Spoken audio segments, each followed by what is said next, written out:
And a good evening to you on this Tuesday. We're trekking some weather changes coming our way. A bit of a cold front moving into the area. It brought to an end our blue sky. It's bringing in the clouds, and eventually some sprinkles could come out of this as well. We'll track that for you. We're also looking at why today had such a huge spread in temperatures. Kind of impressive to see how cold it was in the morning, and yet it was just that warm for the afternoon. Also, we'll be looking at the tropics, where a new system really is starting to get its act together, and it looks like it's something we'll track over the next 7 to 10 days. Thanks for joining us. Let's get right to it. I start you out on this. This is our Winston-Salem camera.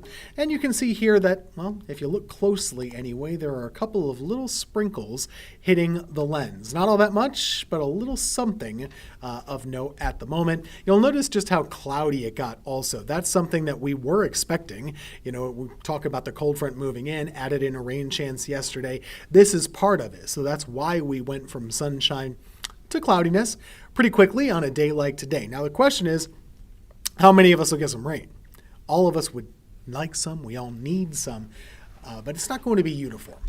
And right now we do see at least some scattered rain showers moving about the area. Now the problem with it on a day like today, we do have some pretty dry air in the atmosphere. So you have to really try to get that rain to make its way all the way down the column of air and to the ground eventually. So right now, not all of us are seeing these showers make it to the surface, but I am pretty impressed with what we're seeing right now. If we look a little bit closer, obviously we're just looking at that Winston-Salem camera. Some light rain or sprinkles are possible across Forsyth County. Similar story here in Greensboro and Guilford County. You could catch a little bit of rain out of this over the next little bit. We can look on our Raleigh radar as well. That would confirm we're probably seeing at least some rain reaching the ground in Greensboro. Over in Yadkin County, we have a couple of rain showers here as well. And up to the north, actually some decent rain showers in the Virginia mountains, not in our area. But either way, something of note. It seems like forever since we've been tracking an active radar for you, so something to look at. As far as the rest of the next couple of hours go, very low chances for rain. I'm not expecting many of us to cash in on this, and really even if you do, it's not very beneficial rain to help the drought, but it's something. So we'll track this through about 10 to 11 o'clock this afternoon and evening. After that, it's off to the races with more dry weather for the rest of the week. Dry weather is going to be the name of the game as we work our way through out. Now, temperatures are already changing quite a bit. Remember, this is a cold front we're talking about. So we have 50s in the mountains, 60s in the foothills, and 70s right here at home in the Piedmont. This is something we'll talk a little bit more about, but today was really remarkable. We had a cold morning, really cold morning.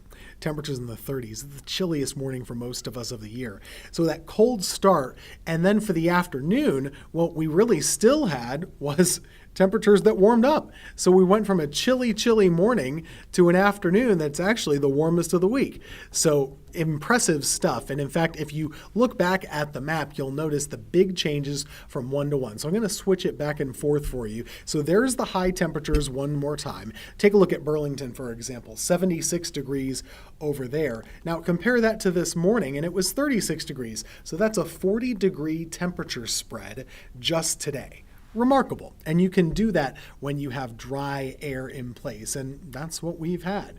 Now, weather-wise, what this will do for us, this cold front blows on by. We're going to get a little breezy behind it. We're going to get cooler as well. Temperatures won't likely be in the 70s for tomorrow. We'll likely be in the upper 60s or so. So it's not cold by any means, but it is the start of cooler weather moving our way. And with that cool down, we're going to keep it around for several days. Cool, breezy weather as well. These are things that we're going to be looking at really through the rest of the week. So we're going to keep an eye on that for you. One of the things that goes along with this is the risk of some fires. Now, there's no way the weather can start a fire. The only way you can do that is with lightning. However, it's that time of year. We have gusty winds moving in, low humidity. Any fires that might get started, whether it be from a campfire or a mistake or anything like that, they could spread really quickly. And so you're encouraged not to burn things.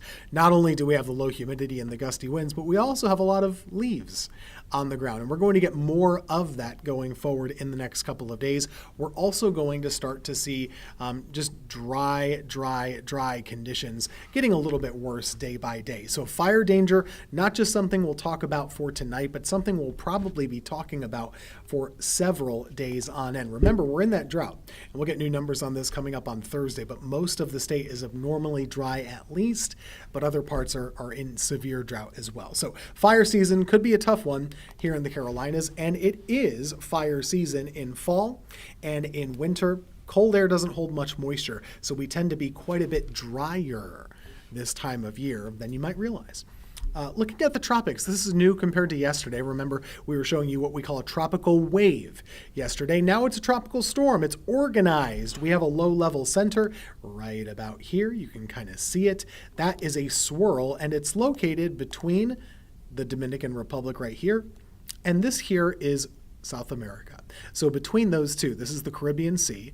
The movement on this is moving off to the west. The problem is, over the next couple of days, there's not much of what we would call a steering current here.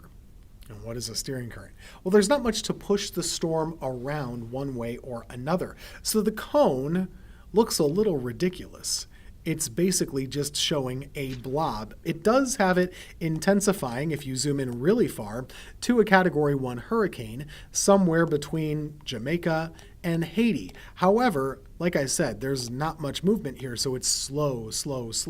We'll just keep an eye on the tropics for you. Something that'll be interesting as we go throughout the weather pattern next week is that we are actually likely to see a big weather change around here, regardless of what happens in the tropics. So we're probably going to see this big jet stream dip going into the middle of next week from Wednesday into Thursday, and that's going to make our odds of getting some rainfall or interesting weather around here a lot higher. Who's to say if there'll be any tropical influence in that?